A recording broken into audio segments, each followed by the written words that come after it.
Emmel here, and I'm a neighbour of Simon Begrove. He's taking a short break, and I'd like to welcome you to another Redbourn community call. It's organised by the local group Active in Redbourn. Calls are free as a result of generous donations from many Redbourn residents. Thank you to everyone who's donated to keep them free. The Parish Council has also given Active in Redbourn a grant, and so we'll be continuing the calls until early December. Thank you all very much for helping, and that includes the Parish Council. The call is now also available live on the Redbourners Facebook page, and afterwards it can be found as a recording there and on the Active in Redbourn website too. So, apart from the guests, everyone else is muted, so you can make as much noise as you like, and that includes Will's dog. These calls have been going now since April. It seems a long time ago. And today I'll be speaking with Louise Lear from the BBC. She presents the weather and is a resident in the village. Will Gibbs, Vicar of St Mary's, with his Thought for the Week, always interesting and always thought-provoking. And also Liz Richards from the Redbourn Health Centre, who are busy making preparations for the vaccines when they become available. Exciting stuff. So, let's get on with it. Louise, good morning. Hello, good morning. And how are you this bright and breezy morning? I'm very well. I've been up for a few hours. I've been for a run. Everybody's been fed and watered. I'm in my bedroom, hopefully, where it's quite quiet. You never know. Yeah. I'm nervous that the postman's going to ring the doorbell, but we'll see. A little bit of trepidation doesn't do any harm, does it? It never does. Now, how about letting us know how you got into presenting the weather? I think that'd be quite an interesting one, I think. Oh, it's a long time ago now, 30 odd years ago, but I did, if anybody has Googled me, which is what tends to happen these days, you'll know that I did a music and drama degree, and when I finished university, like you do, I wrote and wrote and wrote to as many people as possible, and the BBC were the only person at that time that replied to my letters. And back in those days, once you started to work in the BBC, you could go and watch programmes being made, and basically I ended up getting offered a job presenting sport on radio.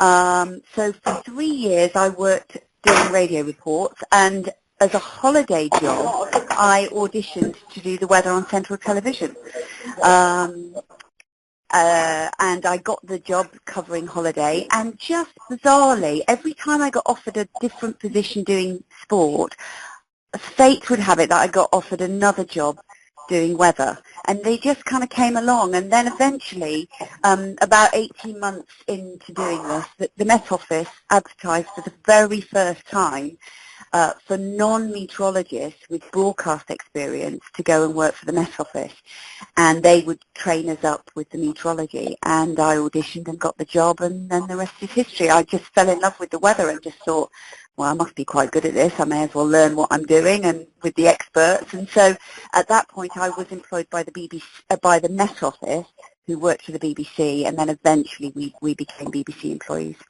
Oh, that's one. Answer me a simple question. Where is the Weather Centre?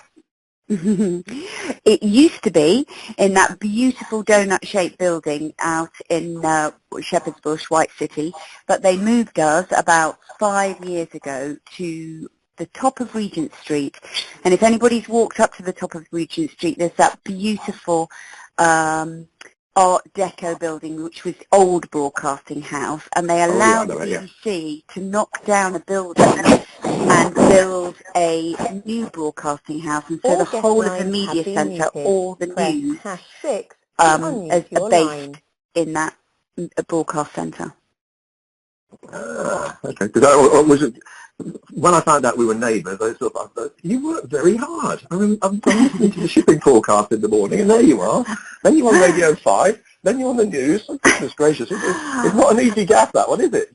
We work, we do work hard. We work 10-hour shifts, and we work, the earliest shift is a 4:30 start, so I'm up at 3:30, and I drive into work. And the latest shift is a midnight finish these days. We record through the night. We used to work night shifts as well, but obviously with costs for the BBC, we're now doing some recordings. But within that, people say to me, what do you do in those 10 hours? You know, I see you at 1 o'clock on the lunchtime news. What do you do? But we actually do as much as 30, 35 broadcasts in those 10-hour shifts, because we're doing Radio 4, BBC World Service, pieces for online, extras if there's a typhoon or a hurricane or a story, plus the BBC One national broadcast as well. So they're busy.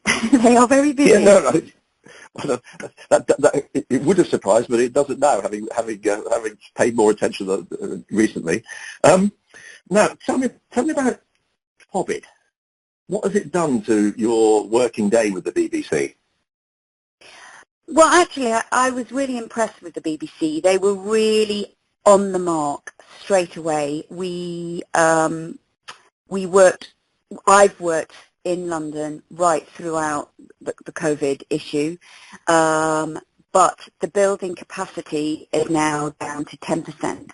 So there are very, very few people who work from home are working from home. It's mostly broadcasters and a skeleton crew of directors that are going into the building. So the building is very, very empty. They were incredibly on the ball on getting 2-meter social distancing stickers.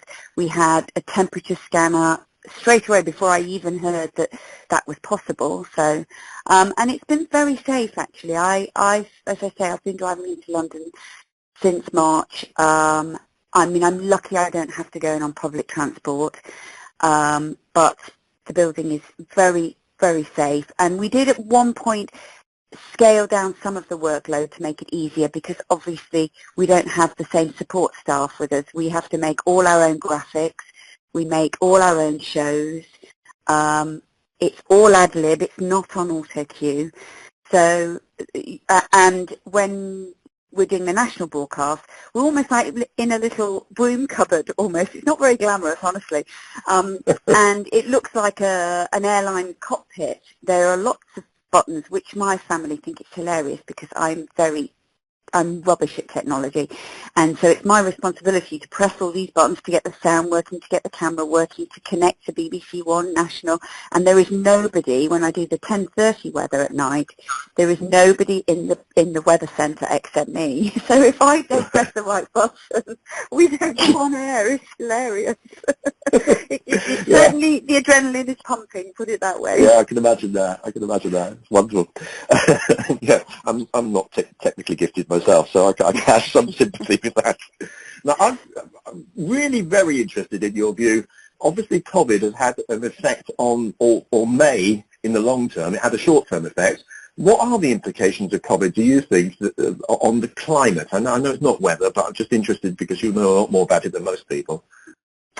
I think that it's been marvellous to experience lying in bed in the morning and not being able to hear the M1 perhaps quite as noisily, or the planes going over, and to hear Mother Nature a little bit more. And obviously I've got a dog, and so I do a lot of walking, and you can just see the impact that everything has been able to breathe for the last 6 months. So, you know, in some respects we're trying to find some positives to cheer us up. You know, getting out. Fortunately, the weather was incredible, wasn't it?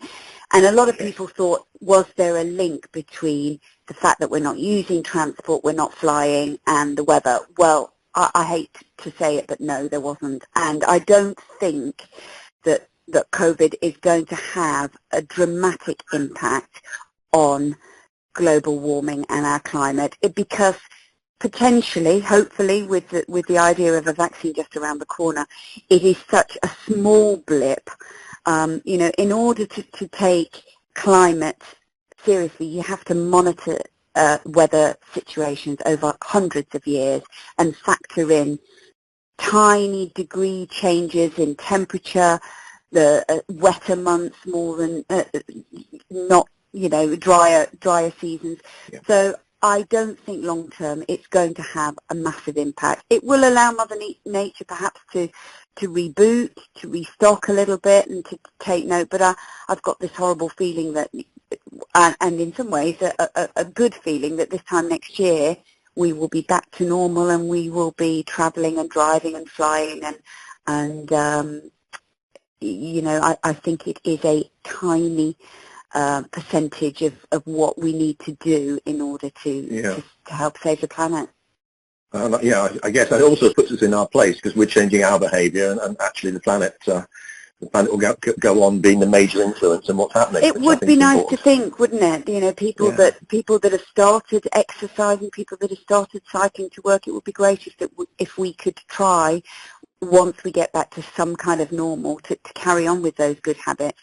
And only time will tell. But you know, I hope people have been able to appreciate just how beautiful it has been. The peace and quiet, to some extent, has been lovely. And we had that incredible April, May, didn't we? We had our summer early, really, in some respects, because August was wetter than average, but April and May was fantastic. Yes, at the time I thought it was just the first half. I didn't realise it was the whole show, but never mind. You can't have everything, can you? I know. No, let me ask you a cheeky question. Do you mind being referred to as a weather girl? Yes. although now I am of a certain age, and there is a part of me that just thinks, well, it's quite nice to be in my 50s and to be called a weather girl, but it is a little bit demeaning. You know, I prefer weather presenter, weather forecaster, and it tends to be a little bit more annoying, because they don't tend to call weathermen. They don't tend to even call weathermen. It's usually weather presenter or weather forecaster, Michael Fish, you know, and so yes, it's a little bit annoying. Yeah, and I just really wanted to give you that opportunity, because I've always thought, how funny, no weather boys. It's very no, funny. Exactly. And you're in Redbourn. I think you've been here for quite a time. I love it. I love Redbourn, yes. Tell us about Redbourn, because we love it too.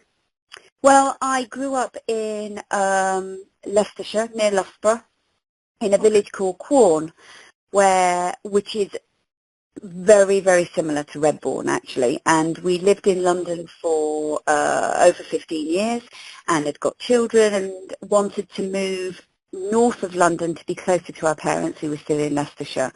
And basically I spent a couple of weeks driving around, sort of 45 minute to an hour journeys to London, sort of out from Guildford north, and drove into St Albans, and then drove into Redbourn, got out of my car and phoned my husband and said, I found the place I want to live.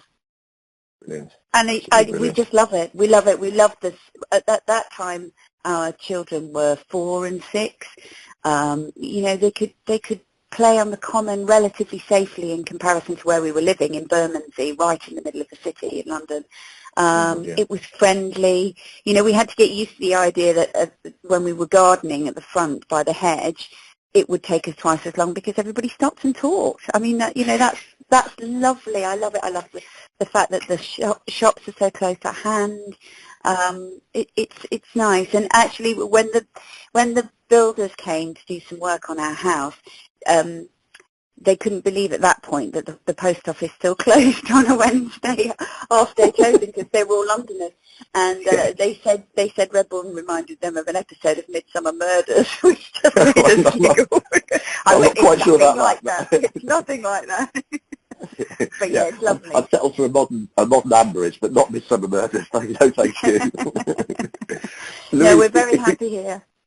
It's been wonderful talking to you, and thank you very much, because I know you're busy, you've got lots of things on. You're very welcome. I think it's brilliant. Really do appreciate you having a chat. Well, it's been fun too, so I'll let you go, and hopefully, thank you very much. Cheers then. Yes, take care and stay safe, everybody. Thank you. Hopefully, Will, you're there. I am, Chris. Good morning. Good morning, Will. And how are you today? I'm well, thank you. Always happier when the sun's shining. Yes, it's a beautiful day, and yeah, all good with me, thank you. I hope you're okay. Oh, yeah, well, as Simon's understudy, I'm quite enjoying it, I must tell you. So I should make the most of it if I were you. Yeah. Run amok for the next 20 minutes. Now, you've got a thought for the day for us? I have, yeah. Yeah, I'll crack on if that's all right. Good morning, everyone who's tuned in this morning.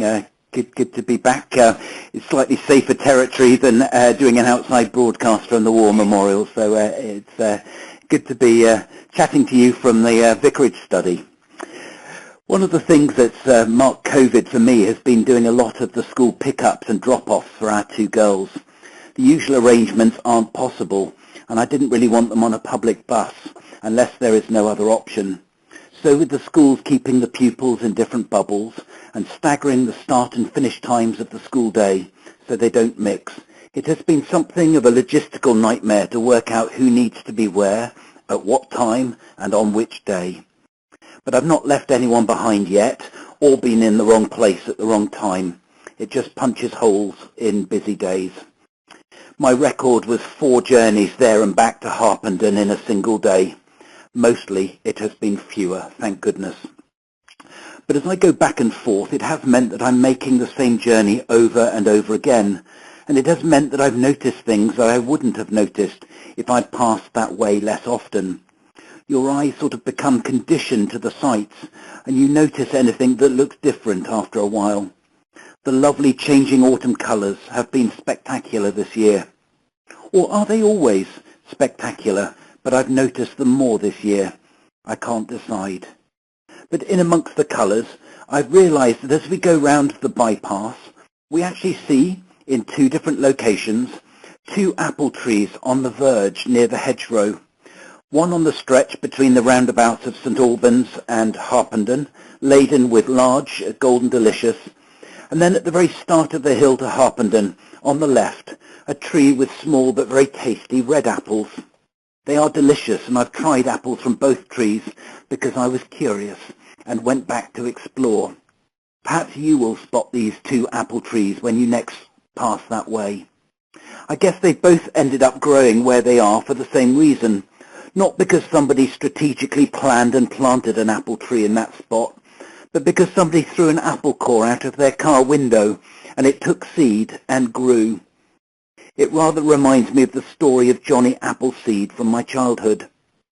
American folklore is populated with larger-than-life heroes, and one of those is certainly Johnny Appleseed, the outdoorsman who is said to have travelled on foot across the United States planting apple trees. Like so many folk tales, it is a story based on a real person, which has evolved and become part myth and part true story along the way. John Chapman was born in Massachusetts in 1774.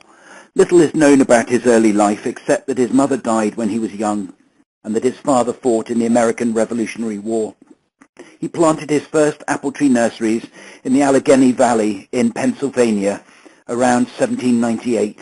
And then began travelling west through Ohio, planting as he went. Walking for miles every day and sleeping outdoors, he kept well ahead of the pioneers, showing a knack for predicting where they would settle and planting nurseries in those spots. It should be mentioned that the apple trees that Chapman planted produced mostly cider apples, not the eating and cooking varieties that most of us are used to buying. These apples are small and sharp and not that pleasant to eat, but they can be used to produce cider, something of a staple for the American diet, especially for pioneers who didn't always have access to clean drinking water. Within Chapman's lifetime, all accounts of his activities began to circulate. Most of these focused on his wilderness skills and his remarkable physical endurance. Chapman was also memorable for his eccentric clothing. Instead of a shirt, he usually wore a sack with holes for his head and arms, and on his feet were worn-out shoes, or sometimes no shoes at all. And true to his nickname, which seems to have emerged late in his lifetime, he carried a bag of apple seeds. Chapman was a devout follower of the mystical teachings of the Swedish theologian Emanuel Swedenborg, proselytizing and distributing Swedenborg's writings as he travelled.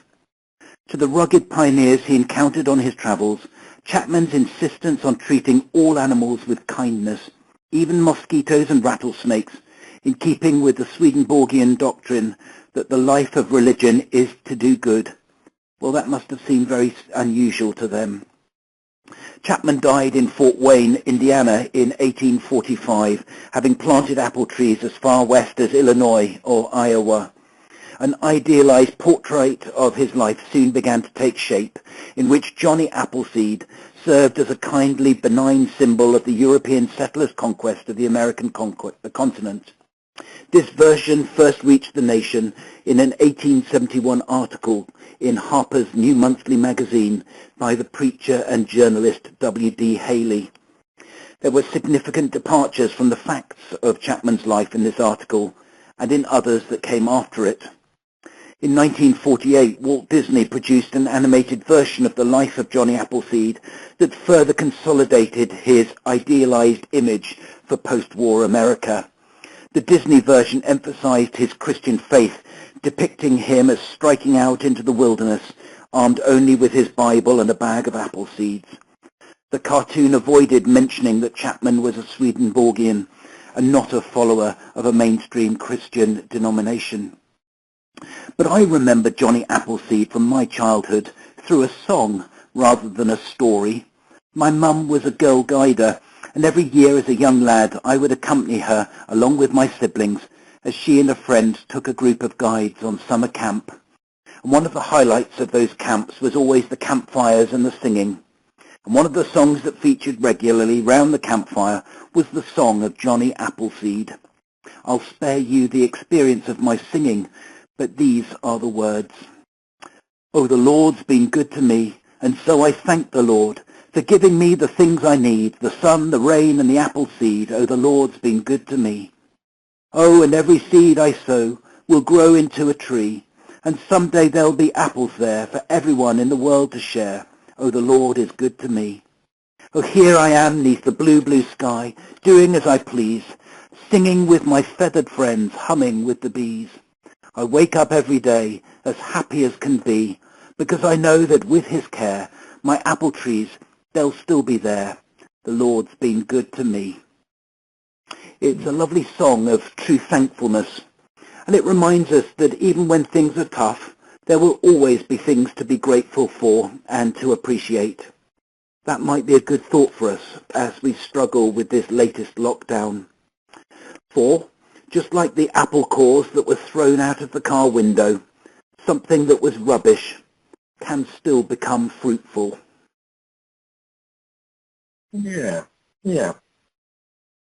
Well, that was wonderful. I'd never heard of Johnny Appleseed, so Have you my not? life is a little richer. No, I had a reasonable education as well, so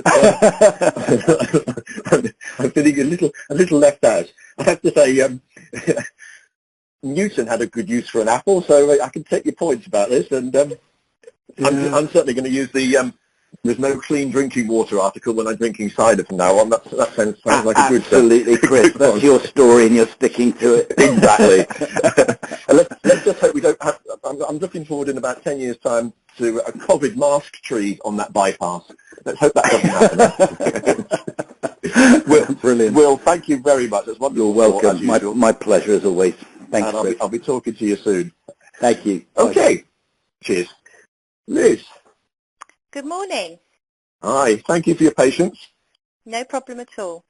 No pun intended there. Let's. No, you're from the Redbourn Health Centre. I am. Yeah. Now, apart from the obvious, what other things does the Redbourn Health Centre provide to the village? Okay, so the Redbourn Health Centre is part of the Lodge Health Partnership, which has got 3 sites. Obviously, there's one in the Redbourn, and then there's 2 in St Albans, one that's near the hospital and one at Highfield.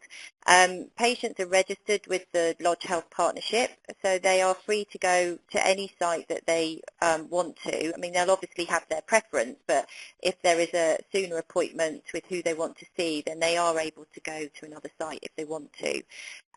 Doctors typically work across 2 sites, and nurses, some are just on 1 and some are on 2 sites, although at the moment we've got lots of bubbles that we've had to create to keep staff safe. We've got pharmacists, nurses, doctors, healthcare assistants, social prescribers and community matrons at the surgery, and probably 2 of the roles that people don't know so much about. One is the social prescriber, Sandra, She works with patients who might need a bit of extra support.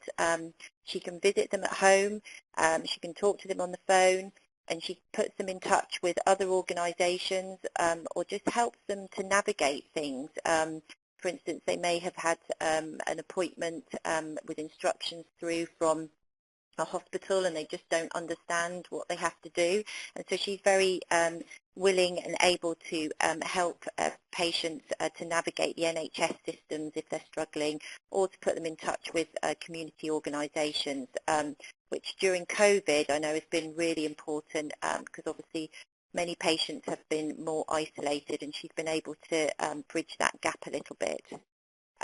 Our community matrons, Claire and Georgina, they do a lot of home visits, so they look after our housebound patients, and they also look after our patients in St Matthew's and Oldham Manor nursing home. So they're out and about in the community rather than being surgery based. Wow, there's an awful lot going on that we're not aware of, really, isn't there? Lots in the background, yeah. Yeah, I think you. Obviously, COVID has had some challenges for you, but it sounds like you've covered them all off. I mean, it seems it's certainly from my experience when I've used your surgery, I've actually found it remarkably efficient, if using different media, that's for sure. Yeah, I mean, it has been challenging keeping our workforce safe so that we can maintain a service, you know, because obviously if we get an outbreak in the surgery in the staff, then that affects everybody because, you know, the service would be compromised. I think there were lots of early challenges with PPE, but thankfully that's now resolved. We have a regular supply coming through, so that's really good. I think the main challenge that we're facing at the moment is that there is a real block at secondary care level where referrals are taking a long time, and this quite rightly increases our workload as well, because patients often come back because the problem has now become more urgent because they've been waiting quite a while for their referrals. So that's creating quite a backlog of work. I think we've learned as a nation that quite clearly shutting down a service for 3 to 4 months has a major impact on everything. So that's probably the biggest challenge at the moment, is people's more routine things are becoming much more urgent now. There's also been huge, we've noticed a massive big surge in with problems with people's mental health, and obviously these calls are complex that the doctors need to deal with, and they take a lot longer. So those are the sort of current challenges that we're facing. It is. I mean, nobody goes to the doctor's surgery for a laugh, do they? So it's already difficult before COVID came along. Yeah, Let me ask you a difficult question, because if you've looked at some of the websites, the village websites, you guys have been getting a little bit of a bad press from some quarters, and you've got an opportunity now to talk to the village, if you will, and respond and tell us what your side of events are. Yeah, I think that it's no doubt that the surgery has been in a period of transition. I started here in May, and I think the previous sort of year, 18 months since the merger really, when Redbourn merged with the Lodge and Highfield, was a tricky time. And I think there's been instability with the management team before I came as well. We're a lot more stable team now. There is lots to do. We're still not perfect. I've had to, you know, put systems and processes in place in lots of areas, and I'm very well aware that there are still areas that I need to address. But we are on Facebook, Instagram, and Twitter, and we do get comments on there from, you know, lots of different people, and some of the Redbourn groups are, we notice a lot of comments from them, and sometimes they're not very positive. We have had recently some lovely comments about our flu campaign. We put a lot of time and effort into the flu campaign to make it sure it was safe for everyone, and we do have plenty of vaccine now if anyone still does need to book their flu vaccine. Please do get in touch with me, as we genuinely want our patients to be happy. So if we haven't got it quite right, please do get in touch and let us know. Sometimes social media isn't the right forum to bring up something personal that's happened to you, and we really do want to put things right. So I would invite people to get in touch with any of the managers at the surgery if you are having a particular problem. Yeah, as you would with any other service provider, I guess, is the point, isn't it? And talk to people rather than actually talk about them would be my advice.